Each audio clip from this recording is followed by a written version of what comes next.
சொல்லுங்க எல்லாரும். தேவன் நமக்கு பயமுள்ள ஆவியை கொடாமல் பலமும் அன்பும் தெளிந்த புத்தியும் உள்ள ஆவியை கொடுத்திருக்கிறார். கோலியாத் தாவீது அற்பமா பேசுறான்.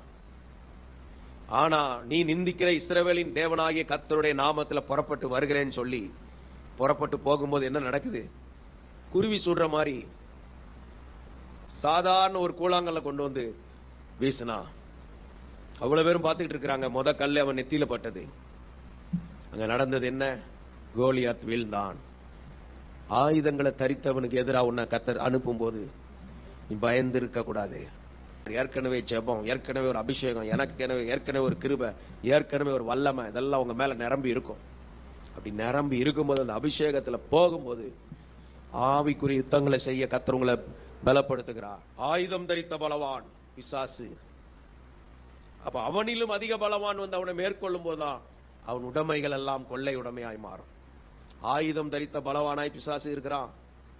அவனிலும் அதிக பலவான் இயேசு நமக்குள் இருக்கிறார். நாம் அவனுக்கு எதிர்கொண்டு போகும்போது மேற்கொள்ள கர்த்தர் பலன் தருகிறார்.